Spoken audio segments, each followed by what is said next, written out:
O Sermão da Montanha, encontrado nos capítulos 5 a 7 do Evangelho de Mateus, é um dos ensinamentos mais poderosos de Jesus e um marco no seu ministério. Ele reúne princípios que revelam não apenas como devemos viver, mas também como podemos refletir o caráter do reino de Deus em nosso dia a dia. Esse sermão é uma verdadeira revolução de valores, que nos convida a ir além das leis externas e buscar uma transformação interior. Tudo começa com as bem-aventuranças, uma lista de declarações que nos apresentam as características do verdadeiro discípulo de Cristo.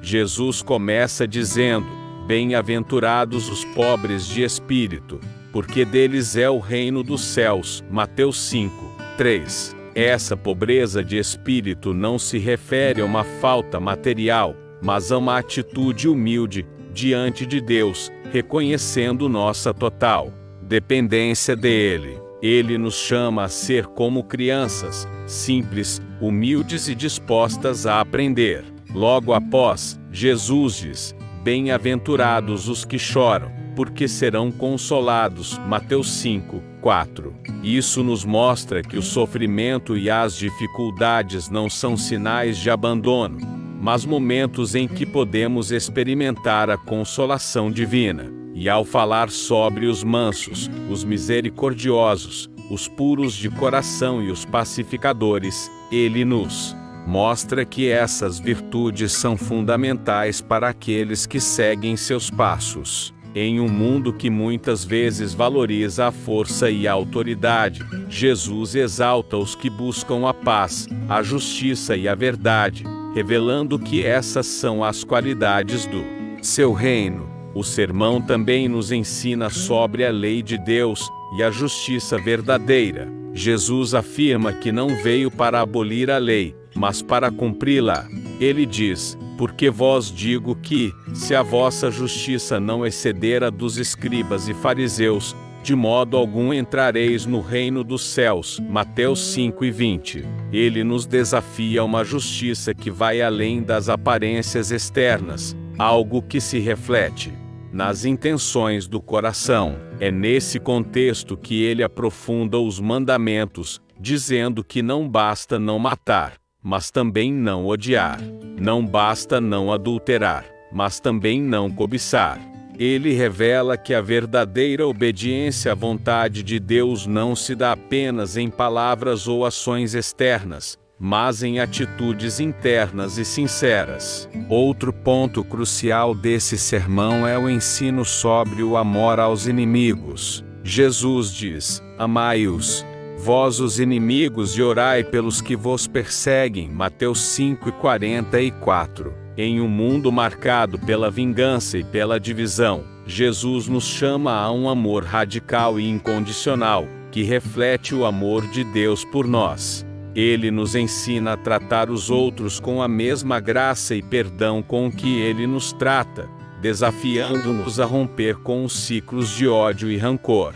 Ainda sobre o relacionamento com os outros, Jesus fala sobre a oração, o jejum e a generosidade. Ele nos orienta a orar em segredo, não para ser visto pelos homens, mas para que possamos realmente nos conectar com Deus de forma íntima e sincera. Ele nos ensina a oração do Pai Nosso, um modelo de como devemos nos aproximar de Deus, reconhecendo sua santidade, buscando sua vontade e pedindo sua provisão e perdão.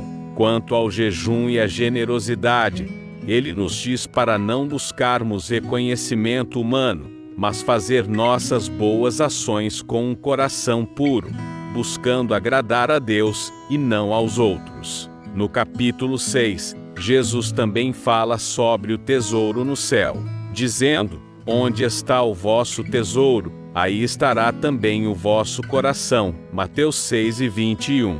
Ele nos lembra que as riquezas materiais são passageiras e nos desafia a investir em coisas eternas, como o amor, a paz, a justiça e o serviço aos outros. Ele nos ensina a não nos preocuparmos com o amanhã, porque Deus cuida de nós e proverá. nossas necessidades. No final do sermão, Jesus nos adverte sobre a importância de colocar seus ensinamentos em prática. Ele diz: todo aquele, pois, que ouve estas minhas palavras e as pratica, será comparado a um homem prudente, que edificou a sua casa sobre a rocha. Mateus 7:24. Jesus nos desafia a não apenas ouvir sua palavra, mas a viver de acordo com ela, construindo nossa vida sobre os princípios sólidos do seu reino. Por fim, o sermão nos revela uma visão radical de como viver a vida cristã, que não se baseia em seguir regras ou rituais, mas em viver com um coração transformado, refletindo o amor, a graça e a justiça de Deus. Jesus nos chama a ser sal da terra e luz do mundo, vivendo de maneira que nossas ações e atitudes mostrem ao mundo a realidade do reino de Deus. O Sermão da Montanha nos convoca a uma vida de entrega total a Deus, buscando sempre fazer a sua vontade e viver em comunhão com Ele. Em suma, o Sermão da Montanha é um convite a viver de maneira contracultural, a colocar em prática os ensinamentos de Cristo, de forma radical, buscando sempre refletir sua luz e seu amor para o mundo. Ao seguir essas palavras, não apenas seremos transformados, mas também seremos agentes de transformação na vida de outros.